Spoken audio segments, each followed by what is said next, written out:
हे मृत्यु देवी, ये जब तक शंख चक्र गदा पद्मधारी वंशीधारी द्वारिकाधीश मेरे सामने ना आ जाएं, मुझको दर्शन ना दे दें, मैं उनको नैन भर के निहार ना लूं, तब तक मेरे प्राण हरण मत करना। पीतांबरी कसी हो, मुखड़े पे एक हंसी हो, छवि मन में ये बसी हो, जब प्राण तन से निकले। गंगा जी का तट हो, यमुना का वंशीवट हो, मेरा सांवरा निकट हो, जब प्राण तन से निकले।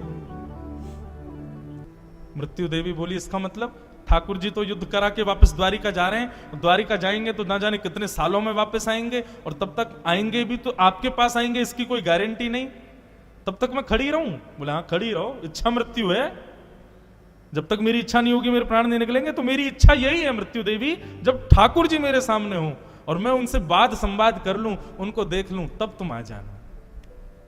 कितना सुंदर। बंधु एक बात बताएं, हमारे गुरुदेव कहते हैं इच्छा मृत्यु का वरदान मुझे भी मिला है, आपको भी मिला है, हम सबको मिला है, लेकिन हमने उस इच्छा मृत्यु के वरदान का कभी उपयोग ही नहीं किया। उपयोग करेंगे तो तब जब मृत्यु होगी, अभी तो हुई नहीं, अभी तो जीवित ही है। लेकिन जीवित हैं इस अवस्था में विचार तो कर सकते हैं कि हमारी मृत्यु कैसी हो।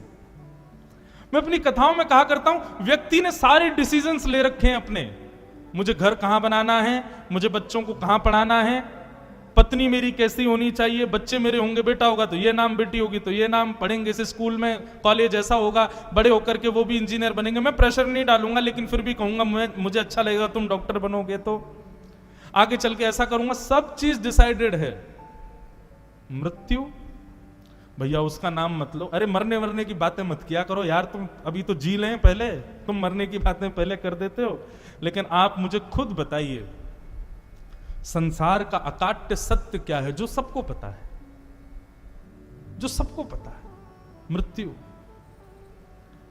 मैं कल को जीवित रहूंगा कि नहीं ये बात मुझे नहीं पता, मैं आज कथा सुनाने आया, कल आ पाऊंगा कि नहीं मुझे नहीं पता। मृत्यु तो इतना अकाट्य सत्य है, वो अगले क्षण भी आ सकती है, और ये बात सब जानते हैं कि हमारी एक ना एक दिन मृत्यु हो जानी है, लेकिन हमने कभी विचार नहीं किया कि मृत्यु हो तो कैसी हो। हम आज व्यासपीठ से घोषणा करते हुए कहते हैं, और मैं हर कथा में ही कहता हूं, वैष्णव को चाहिए अपनी मृत्यु का विचार करे कि मुझे मृत्यु कैसी चाहिए। जैसे कि जब मेरे प्राण निकलने का समय हो, हे नाथ ऐसा करना कि सहज ही हमारे परिवार का क्रम बने कि चलो द्वारिका चल रहे हैं, हम लोग द्वारिकाधीश के दर्शन करने जाएं, गोमती जी में स्नान करें, द्वारिकाधीश जी का वहां पंडा पुजारियों का दान पुण्य करें, द्वारिकाधीश जी का दर्शन करें, पुजारी जी तिलक लगा दें, पटकी पहना दें, प्रसाद हमको पवा दें, रात्रि शयन आरती का दर्शन करने जब मैं द्वारिकाधीश का जाऊं, सामने आरती हो रही हो, शंख चक्र गदा पद्मधारी राजाधिराज महाराज द्वारिकाधीश मेरे नेत्रों के सामने दिख रहे हो, और उनको देखते देखते देखते देखते एक ज्योति से परिणत हो और मेरे प्राण वहीं निकल जाएं। कभी विचार किया? हमने तो विचार कर रखा है कि हमें मृत्यु कैसे चाहिए, और इसमें सोचने में क्या घबराना, सबको पता है कि हमको मरना है। व्यासपीठ पर बैठे हों, कथा सुना रहे हों, वैष्णव जन कथा सुन रहे हों, आनंद से भगवत कीर्तन चल रहा हो, बुद्धि में भी ठाकुर जी, चित्त में भी ठाकुर जी, मुख में भी ठाकुर जी, कान में भी ठाकुर जी, नेत्रों में भी ठाकुर जी, रोम रोम ठाकुर जी का स्मरण कर रहा हो, और ऐसे भाव गाते गाते ठाकुर जी का प्रत्यक्ष दर्शन हो और उन्हीं में विलीन हो जाए, ऐसी मृत्यु प्राप्त हो। इच्छा मृत्यु का वरदान सबको मिला है। हम आपसे एक बात कहें, कई लोग कहते हैं हमसे भक्ति हो नहीं पा रही, आप पहले इच्छा मृत्यु को अपना लक्ष्य बना लो, भक्ति अपने आप होगी। इच्छा मृत्यु को लक्ष्य में केंद्रित कर लो, भक्ति करनी नहीं पड़ेगी, आप अपने आप सहजा करने लग जाओगे। आपको हर क्षण लगेगा मेरा अंतिम ना हो। और आपसे हम विश्वास पूर्वक ये बात कहते हैं, जब मृत्यु समीप आएगी ना, तो निश्चित है जैसा जैसा आपने विचार किया होगा वैसा वैसा योग बन जाएगा, और मृत्यु वैसी होगी। लोग कहते हैं मृत्यु की बात नहीं करो, अरे वेंटिलेटर पर प्राण निकले, दुनिया भर की दवाइयां खाते हुए कोमा में चले गए, वो हो गया, क्या बोलते हैं ब्रेन हेमरेज हो गया, ऐसी मृत्यु से बढ़िया तो सोच ही लो, कैसी चाहिए, और ठाकुर जी को रोज बताओ, अपने ठाकुर जी की सेवा करते समय रोज उनको कहो, नाथ मृत्यु हो तो ऐसी हो हमारी। भीष्म पितामह बाणों की सैया पर लेटे हैं, मृत्यु देवी सामने हाथ जोड़ करके खड़ी है। मुझे तो कभी कभी इस विषय को बोलते हुए ऐसा लगता है मृत्यु देवी ही बार बार ठाकुर जी के रथ को रुकवा रही थी। पहले ठाकुर जी बैठे तो उत्तरा के ऊपर बाण छोड़ दिया, ठाकुर जी रुक गए, फिर ठाकुर जी चलने के हुए तो कुंती ने रथ रोक लिया, अब ठाकुर जी चलने के हुए तो युधिष्ठिर ने रोक लिया। ये मृत्यु देवी ठाकुर जी को कह रही थी मुझे छुट्टी दिलाओ, वो भीष्म पितामह बैठे हैं, आप जाओगे ना जाने कब आओगे, अभी दर्शन देके जाओ। ठाकुर जी के मन में सहजा भाव आया, चलो युधिष्ठिर तुमको भीष्म पितामह से ज्ञान दिलाते। मेरी बात पे तो तुमको विश्वास है नहीं, विश्वास होता तो रोते नहीं, चलो पितामह के पास चलो। और पांचों पांडवों को लेकर के भगवान रणभूमि में पहुंचे। रोम रोम में बाण लगा है, बहुत पीड़ा में है भीष्म पितामह, लेकिन तभी चंदन की सुगंधी आने लगी, पीत वस्त्र कहीं लहरा रहा है ऐसा दिखने लगा, मोर मुकुट की झलक आने लगी, श्याम वर्ण की कांति मधुर चाल से भीष्म पितामह की ओर बढ़ रही है। जैसे भीष्म पितामह ने देखा द्वारिकाधीश आ रहे हैं, नेत्रों से अविरल अश्रुधार गिरने लगे। धन्य हो गए भीष्म पितामह। ठाकुर जी आकर के सामने खड़े हो गए, भीष्म पितामह ठाकुर जी को देख रहे हैं और मृत्यु देवी नाच रही है। अब मुझे छुट्टी मिल जाएगी भीष्म पितामह से। अब यहां भीष्म पितामह ठाकुर जी को देख रहे थे, इतने में पांडवों ने सोचा ये कहीं ऐसा ना हो भगवान को देखते देखते प्राण त्याग दें, उससे पहले हमारे हृदय का संशय दूर हो जाए। तो पांडवों ने जाकर के भीष्म पितामह के चरणों में प्रणाम किया। पांडवों को देखते ही भीष्म पितामह ने 5 प्रकार के उनको धर्मों का उपदेश किया। दान धर्मान, राज धर्मान, मोक्ष धर्मान, विभागस, स्त्री धर्मान, भगवत धर्मान, समास व्यास योगिता। सबसे पहला दान धर्म। बंधुओं, दान क्यों करना चाहिए, थोड़ा सा ज्ञान सुनो, फिर हम स्तुति में चलेंगे भीष्म पितामह के।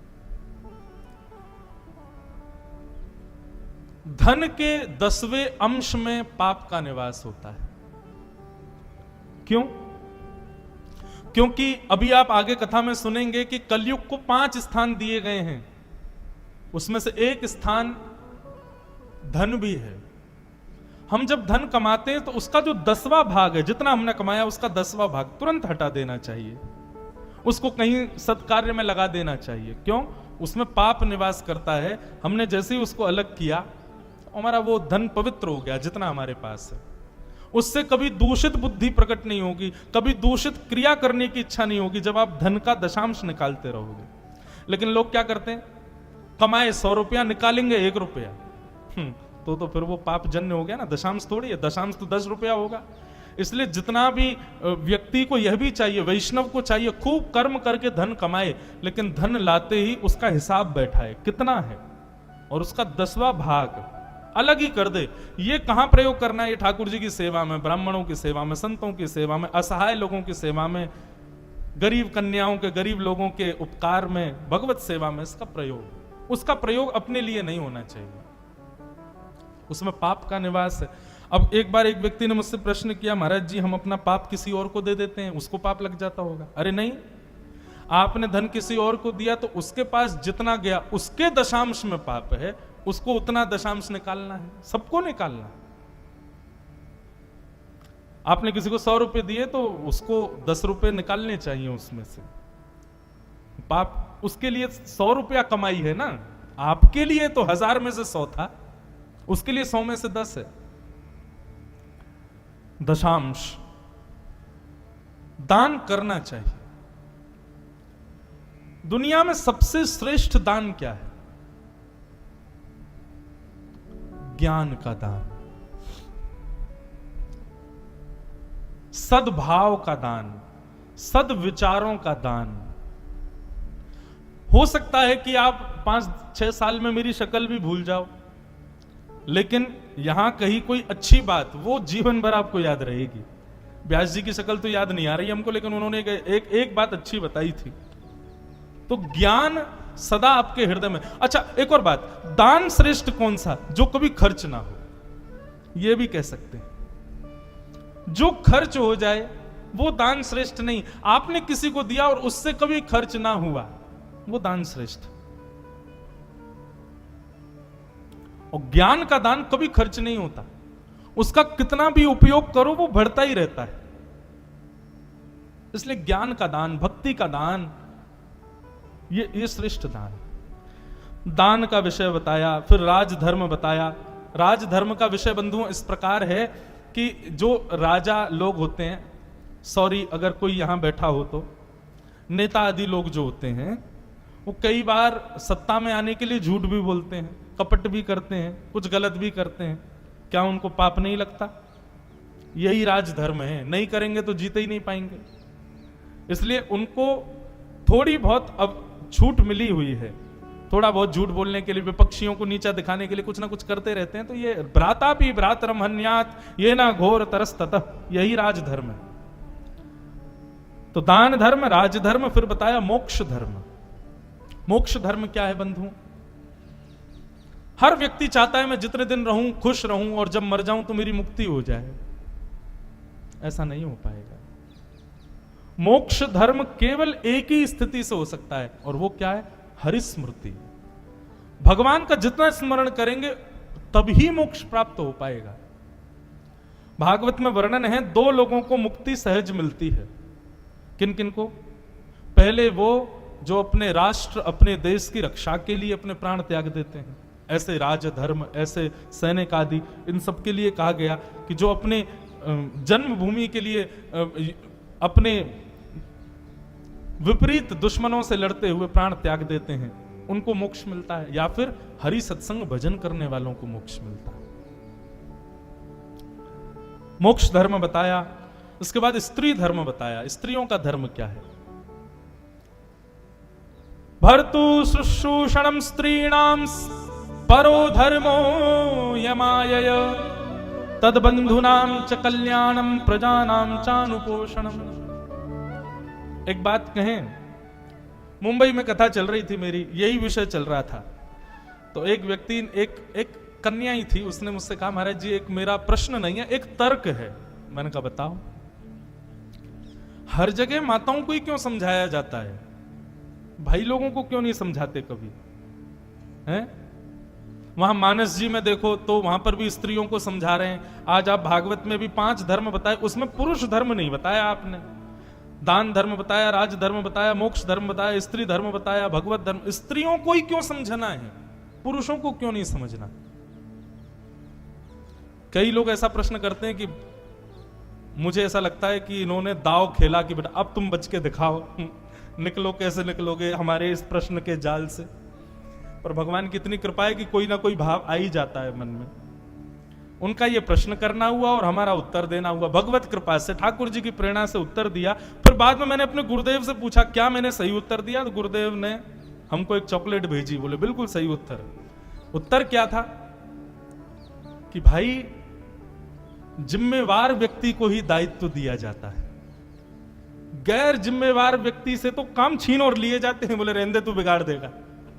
लेकिन जो जिम्मेवार होता है, जिम्मेदार होता है, उसी को ही महत्वपूर्ण काम दिए जाते हैं। अब आपके घर में कथा हो रही है तो निश्चित है कि बड़े लोग पहले ही चयन कर लेते हैं कौन जिम्मेवार है और कौन केवल बैठे बैठे बस ऑर्डर देने वाला है, कुछ करने धरने वाला है नहीं। तो जिम्मेवार व्यक्ति को ही कहा जाता है भाई तू वहां चला जा, ये कर देते, देख ले, संभाल लेना, इतने सारे मेहमान आएंगे, किसी को दिक्कत नहीं होनी चाहिए, कुछ नहीं, ये सब ठीक है। ठीक उसी प्रकार बंधुओं, सृष्टि चलाने की सबसे बड़ी जिम्मेवारी मातृशक्ति को है। पुरुषों को जिम्मेवारी ज्यादा नहीं है, जिम्मेवारी माताओं की ज्यादा है। सही बता रहे हैं, घर का माहौल अगर सुखद है वो पुरुष के अच्छे होने से हो ही नहीं सकता, वो मां के अच्छे होने से ही हो सकता है। बेटा का स्वभाव अच्छा है, पति का स्वभाव अच्छा है, बच्चों का सबका स्वभाव अच्छा है, तो निश्चित है। मैं कई बार कईयों के एयरपोर्ट पर बेटे, परिवार के बेटे लेने आते हैं, तो उनके बच्चों को ही देख के समझ जाता हूं कि मां निश्चित ही इनकी स्वभाव जन्य है, इसीलिए बेटा ऐसा है। तो जिम्मेवारी ज्यादा है माताओं के ऊपर, इसलिए हर जगह माताओं को ही समझाया जाता है। पुरुष तो क्या है, गैर जिम्मेवार व्यक्ति हैं पुरुष इसलिए उनको केवल संसारिक कामों की वो दी गई है, नहीं तो परिवार चलाना, सबको संभालना, व्यवहार देखना, व्यवहार बनाना, ये सब कार्य तो माताओं को ही दिए जाते हैं। जब तक ब्याह नहीं होता तब तक पिता के परिवार को संभालो, ब्याह होने के बाद पति के परिवार को संभालो, बच्चे होने के बाद फिर बच्चों को संभालो। संभालने का दायित्व तो माताओं को ही है। क्यों? क्योंकि जिम्मेवारी है, जिम्मेवार है वो। और माफ कीजिएगा, बुरा लगे तो क्षमा कीजिएगा, जिस घर में माताएं प्रायोरिटी परिवार या फिर अपने लोगों को नहीं देती, वहीं पर ही कुछ ना कुछ बिगड़न होनी शुरू हो जाती है। जैसे संत कभी अपने लिए नहीं जीता ना, ऐसे ही माओं को भी अपने लिए जीने का नहीं है, उनको सदैव दूसरों के लिए ही न्योछा। वो संत ही हैं। विवाह से पहले पिता के लिए, भाई के लिए जीती हैं, ब्याह के बाद पति के लिए, बेटे के लिए जीती हैं। कितने कुल का उद्धार का दायित्व उनके पास है, इसलिए जगह जगह माताओं को समझाया गया। ये उत्तर हमने दे दिया। फिर उसके बाद मैंने अपने गुरुजी से पूछा, गुरुजी हमने ये उत्तर दिया, तो गुरुजी खुश हो गए। नहीं, यही है वास्तविकता, यही है। क्योंकि माताओं, आपको पता है पहले सृष्टि जब ब्रह्मा जी ने की तो पुरुष ही पुरुष बनाए, माताएं नहीं बनाई पहले। अभी आगे सृष्टि आएगी भागवत में तो बताते हैं ब्रह्मा जी ने पहले पुरुष ही पुरुषों को बनाया, लेकिन जितने भी पुरुष बनाए वो सब हिमालय पे चले गए भजन करने के लिए। ब्रह्मा जी बोले ये सृष्टि में कर्म कौन करेगा, सब भजन ही करेंगे। तो तब व्यक्ति को कर्म में कैसे लगाया जाए, ब्रह्मा जी ने विचार किया। तब ब्रह्मा जी ने अपने वाम अंग से स्त्री को बनाया। चलो बेटा, अब इनकी इच्छा पूर्ति के लिए करो कर्म। माताएं नहीं होती तो सब बाबा जी घूम रहे होते, सब हिमालय पे ही रहते, अहमदाबाद खाली पड़ा रहता, हिमालयों में ही हम लोगों का डेरा होता। माताएं बहनें हैं, इसीलिए प्रत्येक पुरुष अपने घर से निकलता है, कर्म करता है, मेहनत करता है, परिश्रम करता है। ये कर्म करवा ही हमसे यही रही हैं। ये जननी है, ये जगत जननी है, इसलिए इनको दायित्व दिया गया। तो स्त्री धर्म बताते हुए कहा कि भाई पति और पति के परिवार, पिता और पिता के परिवार, दो कुल के कल्याण की जिम्मेवारी भगवान ने आपको दी है, इसलिए वो कल्याण करना ही आपका भजन है। एक और बात बताएं, घर में माताएं बहनें ही ज्यादा भजन करती हैं, पुरुष लोग थोड़े कम होते हैं। बहुत कम देखने को मिलता है कि पुरुष लोग भी भजनानंदी हों। वास्तव में पुरुषों को जो बल मिल रहा है वो माताओं के भजन का ही मिल रहा है, उसी से ही उनका कल्याण हो रहा है। ये बात उनको तब नहीं पता चलती, बाद में अनुभव होता है। पुरुष लोग कहेंगे ज्यादा प्रशंसा कर रहे हो माताओं की, अब आगे बढ़ो। लेकिन वास्तविकता है। तो स्त्री धर्म बताया, स्त्री धर्म बताते हुए फिर अंत में भगवत धर्म बताया। भगवत धर्म मतलब भक्त का धर्म। भक्त का धर्म क्या है? सुबह उठने से रात्रि सोने तक जो कुछ भी करे सब भगवान को अर्पित करे, और वही करे जो भगवान को अर्पित किया जा सकता है, उसके अतिरिक्त कुछ भी ना करे। ऐसा भागवत धर्म बताते हुए पांडवों को कहा अब चलो खुश हो जाओ, तुम लोग किनारे हो जाओ, मुझे मेरा काम करने दो। श्याम सुंदर सामने खड़े हैं और भीष्म पितामह ने भगवान की ओर दृष्टि की और स्तुति गाई। संस्कृत में है भीष्म स्तुति, पर बहुत सुंदर है। मैं 4-5 श्लोक गाऊंगा। एक बात कहें बंधुओं, यदि कोई व्यक्ति भीष्म स्तुति को याद कर ले, रोज अपने ठाकुर जी को सुबह सुनाए और रात्रि सोने से पहले सुनाए, तो यह बात निश्चित है कि उसको अपने संपूर्ण जीवन काल में एक ना एक बार प्रत्यक्ष श्याम सुंदर प्रकट होकर दर्शन देंगे ही देंगे। ये भीष्म स्तुति का प्रमाण है। और यदि ठाकुर जी यदि पूरे जीवन में नहीं भी आ पाए तो निश्चित याद रखना, जब अंतिम श्वास निकल रही होगी ना, उस समय ना तो बच्चे दिखेंगे ना परिवार दिखेगा, उस समय ठाकुर जी निश्चित सामने आ जाएंगे। ये भीष्म स्तुति का प्रमाण हमने पूरी गाई है, YouTube पर है, आप लोग वहां सुन लिया करो, ठाकुर जी को सुनाया करो। भीष्म स्तुति भीष्म गा रहे हैं। भीष्म उवाच इतमतिरुपकल्पिता वे तृष्णा भगवत सात्वत पुंगवे विभूम्ने ससुखमुपगते क्वचिद्विहर्तुं प्रकृतिमुपेयुषि यद्भव प्रवाह त्रिभुवन कमनं तमालवर्णं रविकर गौरवराम्बरं दधाने वपुरलककुला वृताननाब्जं विजय सखे रतिरस्तु मे वद्य युधितुर्गर्जो विधुम्न विश्व कचलुलित श्रमवार्यलङ्कृताशे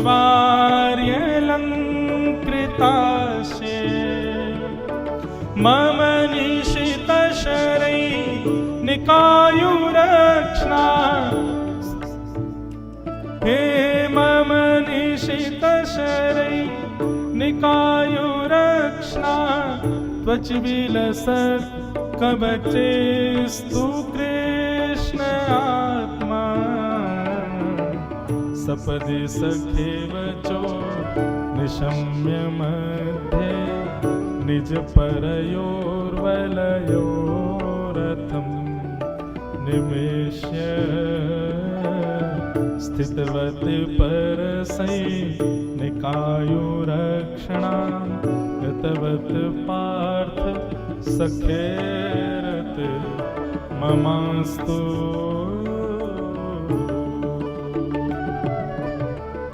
बोलो भक्त वत्सल भगवान की। भीष्म पितामह ने बहुत बड़ी स्तुति, मैंने 2-4 श्लोक गाए हैं, स्तुति गाई भगवान की, और स्तुति में ठाकुर जी से अपने प्रेम उद्गार प्रकट किए आज भीष्म पितामह ने। भीष्म पितामह को हम आज तक कैसा देखते आए? बहुत बड़ा योद्धा, बहुत बड़ा पराक्रमी, नैष्ठिक बाल ब्रह्मचारी आदि आदि, पर आज के रूप भीष्म पितामह का अलग ही है। भीष्म पितामह क्या कहते हैं? बहुत ध्यान से सुनना। नाथ, संस्कृत का बंधुओं एक विषय ऐसा है कि संस्कृत में आप जब कुछ भी बात कहते हैं तो बात की पूर्णता में इति कहा जाता है।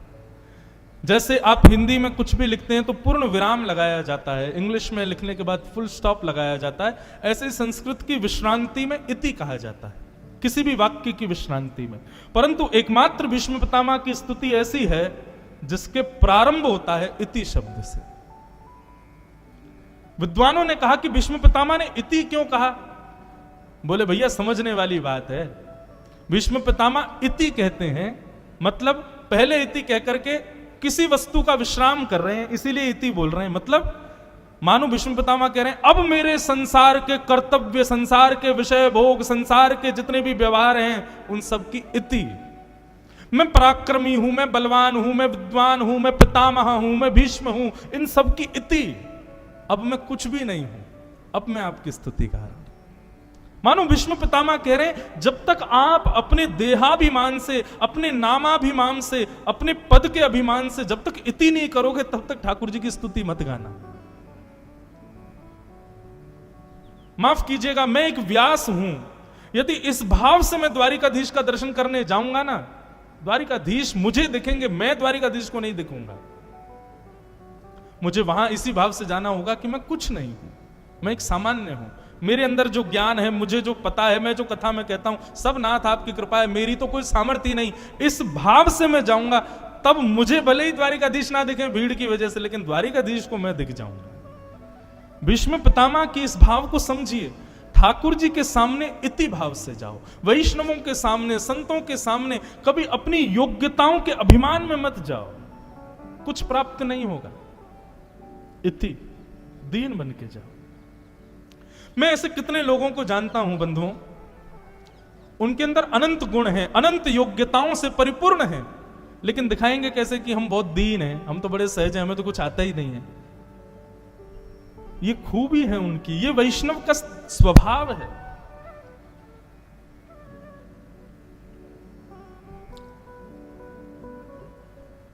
एक बालक की प्रसन्नता के लिए पिता उसके सामने गिरने का नाटक करता है, उसके हल्के से हाथ स्पर्श करने पर रोने का नाटक करता है, अरे मुझे लग गई। बालक उससे खिल खिल करके हंसने लग जाता, प्रसन्न हो जाता है कि मैं बलवान हूं, मैं इनको मार देता हूं, मैं इनको गिरा देता हूं।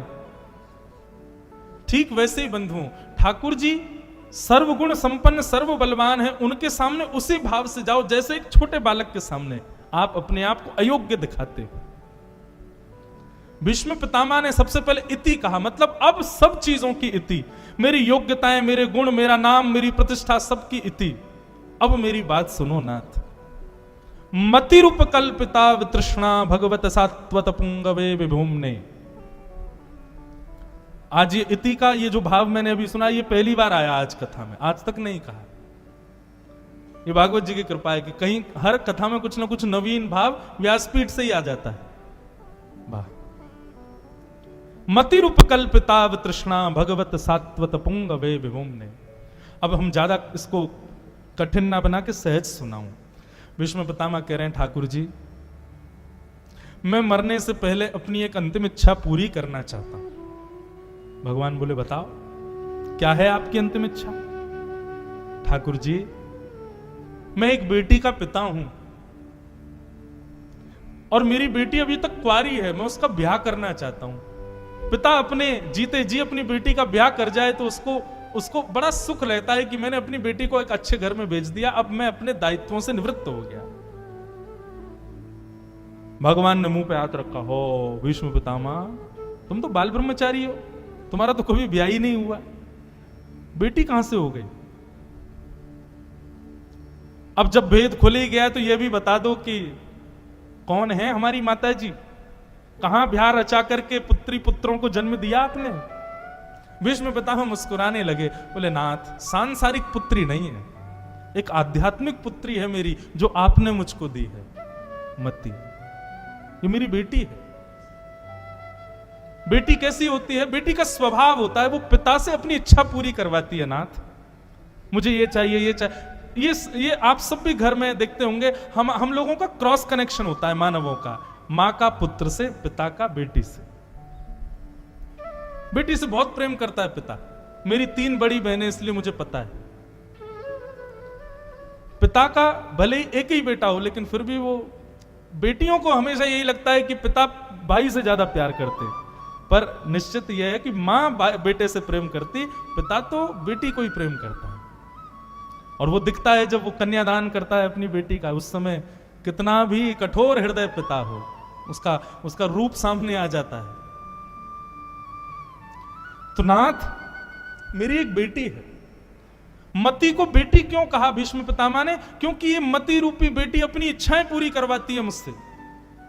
हम जो कुछ भी खाते हैं, पीते हैं, रहते हैं, करते हैं, जो कुछ भी करते हैं सब मति की इच्छा से करते हैं।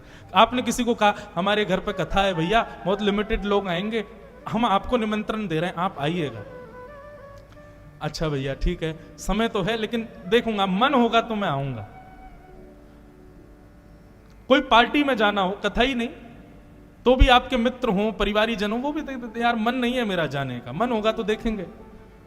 मति पर ही हमारा कोई भी कार्य निर्भर होता है, इसका मतलब मति हमारी बेटी है, वो जो चाहती है हम वही करते हैं। नाथ इस मति की मान करके मैंने आज तक बहुत सारे काम किए, परंतु अब ये मति योग्य हो गई है, इसके लिए मैं सुंदर वर ढूंढ रहा हूं, इसका ब्याह कर दूं।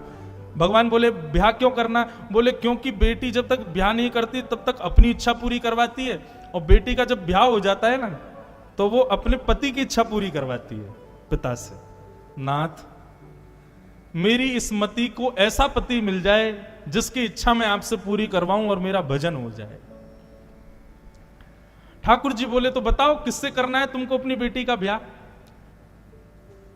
भीष्म पितामह कहते हैं, त्रिभुवन कमनम तमाल वर्णम रविकर गौरवराम्बरम दधाने। बोले एक है, कौन? टेढ़ी सी चाल चलता है, सांवरा सलोना उसका स्वरूप है, घुंघराले उसके केस हैं, तमाल वर्ण जैसा उसका वपु है, सूर्य के प्रकाश को भी लज्जित करने वाली पीतांबरी पहनता है। मेरी बेटी को तो वो अत्यंत प्रिय है, मैं चाहता हूं अपनी मति रूपी बेटी का उसी से ब्याह कर दूं। भगवान बोले ये संकेत कहीं हमारे लिए तो नहीं है? बोले हाँ ठाकुर जी, आपसे ज्यादा सुंदर पति और कौन मिलेगा मेरी बेटी को, इसलिए नाथ कृपा करो मेरी मति रूपी बेटी को आप स्वीकार करो।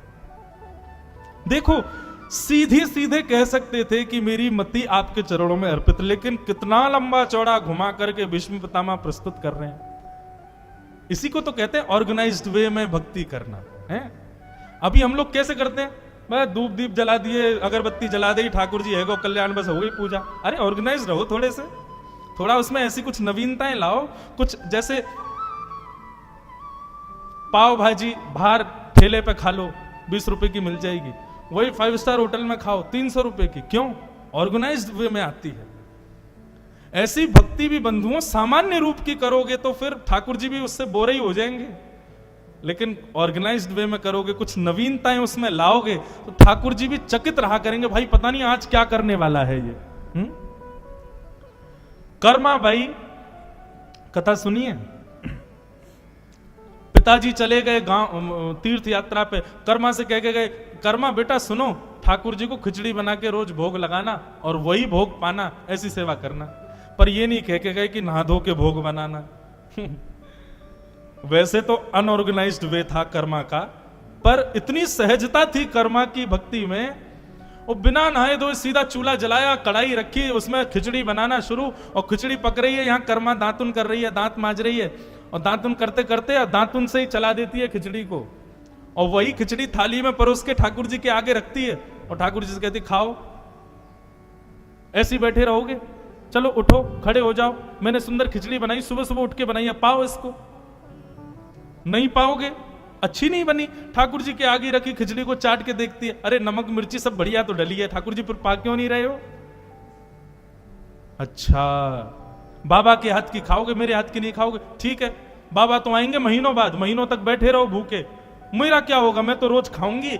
आप ही नहीं खाओगे तो गाल पिचक जाएंगे, पतले हो जाओगे, और पतले दुबले से हो जाओगे तो मैं बाबा से कहूंगी अब इन गोपाल जी को दे आओ, कोई मोटे ताजे गोपाल जी लेके आओ। इतनी सहजा भक्ति कर्मा बाई की, श्री जगन्नाथ भगवान प्रकट हो गए कर्मा बाई की उस खिचड़ी को खाने के लिए। यहां हम सुबह नहा रहे हैं, धो रहे हैं, मुंह पे पट्टी बांध करके शुद्धता से खिचड़ी बना रहे हैं, ठाकुर जी के आगे धर रहे हैं, खा रहे हैं ठाकुर जी? नहीं। मानव को थाली ऑर्गेनाइज्ड चाहिए, ठाकुर जी को भाव ऑर्गेनाइज्ड चाहिए। ठाकुर जी का आपका भाव देखते हैं कि भाव कैसा। वो ये नहीं देख रहे तुम नहा के आए हो कि तुमने खिचड़ी में क्या क्या मसाले डाले, कर्मा की सहजता कैसी, कर्मा सरल कितनी है, कर्मा सीधी कितनी है, उस बात से ठाकुर जी रीझ के आ गए। हे नाथ, तो भक्ति में बंधुओं कुछ ना कुछ अलग करो। ये दीप नैवेद्य दिखाने मात्र से ठाकुर जी प्रसन्न नहीं होते हैं। सुबह शाम दीपक जला दो, अगरबत्ती जला दो, खुशबू कर दो, हो गई सेवा। ये कोई सेवा है? ये पूजा मात्र है। हॉस्पिटल से क्यों भागता है? सेवा तो वहां पे भी हो रही है, लेकिन वही खिचड़ी सुबह, वही खिचड़ी शाम को। आदमी कहता मुझे डिस्चार्ज करो डॉक्टर साहब, अब नहीं रह सकता मैं। क्यों? घर जाऊंगा तो मां नई नई वस्तु देगी, नए नए भाव से देगी, प्रेम लाड से कुछ ना कुछ देगी, मैं वहां रह लूंगा, लेकिन हॉस्पिटल में तो मैं और बीमार हो जाऊंगा। तो जिन लोगों के घर में केवल ये नियमित रूप से सेवा होती है, केवल सुबह शाम दीप देव जला दो, चना चनौरी धर दो, जय कर दो, बस उसके अलावा और कुछ नहीं, इन लोगों के घर में ठाकुर जी ऐसे रहते जैसे हॉस्पिटल में पेशेंट। ठाकुर जी कहते हैं कब निवृत्ति मिले मुझे। इसलिए भैया भक्ति में थोड़ी विलक्षणता लाओ।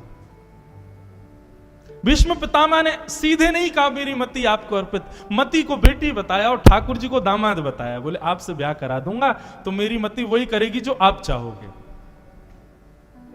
सीधे नहीं कह रहे कि मैं अपनी मति को सुधारूं, नाथ उससे आपका ब्याह करा दूंगा तो दामाद की बात, पति की बात तो बेटी मानेगी ना, मेरी तो नहीं मानी इसने, आपकी मानेगी तो सुधर जाएगी। कितनी सुंदर बात। भीष्म पितामह भगवान की स्तुति गा रहे हैं और आगे यहां पर बहुत सारे भाव बताए। ठाकुर जी बोले भैया तुम्हारी बेटी को हम पसंद है कि नहीं, क्योंकि कन्या वर्यते रूपम। ठाकुर जी भीष्म पितामह बोले आप इतने सुंदर हो नाथ, आपकी सुंदरता का मैं क्या बखान करूं, कितने सुंदर हो।